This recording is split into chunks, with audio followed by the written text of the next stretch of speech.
Un phénomène périodique est un phénomène qui se répète régulièrement au cours du temps. C'est le cas des battements cardiaques, par exemple, des vagues sur l'océan, de la vibration de l'air dans le cas d'un son, etc. On définit la fréquence par le nombre de fois que le phénomène se reproduit en une seconde. On l'exprime en Hertz. Ainsi, si un phénomène a une fréquence de 5 Hertz, c'est qu'il se reproduit 5 fois par seconde.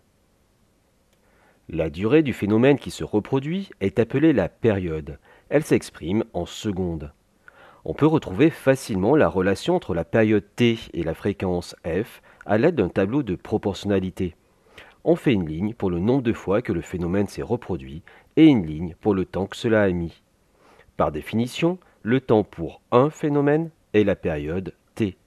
Et par définition également, le nombre de phénomènes en une seconde est f. Il suffit ensuite de faire un produit en croix et on arrive à f fois t est égal à 1 fois 1, soit f égale 1 divisé par la période t.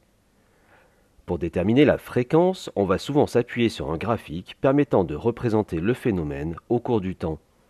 Celui-ci, par exemple, montre l'évolution d'une tension électrique au cours du temps. On voit qu'il y a une partie de la courbe qui se répète et on cherche le plus petit motif qui se répète. On appelle cela le motif élémentaire et sa durée est égale à la période. Une erreur classique est de prendre celui-ci, mais dans ce cas-là, la courbe devrait ressembler à cela. Le motif élémentaire va donc de là à là. Sa durée est donc ici de 200 millisecondes. Il faut toujours bien repérer l'unité de l'axe du temps. On aurait aussi pu prendre ce motif qui va de 100 à 300 millisecondes et donc dure bien sûr également 200 millisecondes. Tous les motifs élémentaires que l'on peut choisir durent le même temps. Attention également de bien prendre le motif élémentaire. Ce motif-ci se reproduit également, mais ce n'est pas le plus petit motif qui se reproduit. Une fois que l'on a repéré le motif élémentaire et mesuré sa durée, on a obtenu la période t, qui vaut ici 200 millisecondes. Pour calculer la fréquence, on convertit toujours en secondes. Ici, il faut donc diviser par 1000 et cela donne 0,2 secondes. On applique ensuite la formule f égale 1 divisé par t, soit 1 divisé par 0,2 et on obtient 5 Hz. Par définition, cela signifie donc que l'on doit avoir 5 motifs par seconde. Une seconde valant 1000 millisecondes, on voit bien que cela est bien le cas.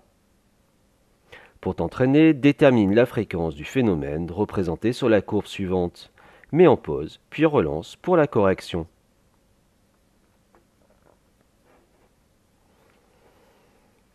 On repère le motif élémentaire et on voit qu'il dure ici 500 microsecondes.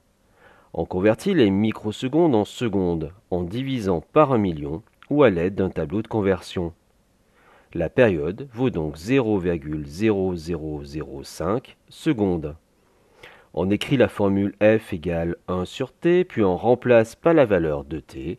On a donc f qui est égal à 1 divisé par 0,0005, soit 2000 Hz.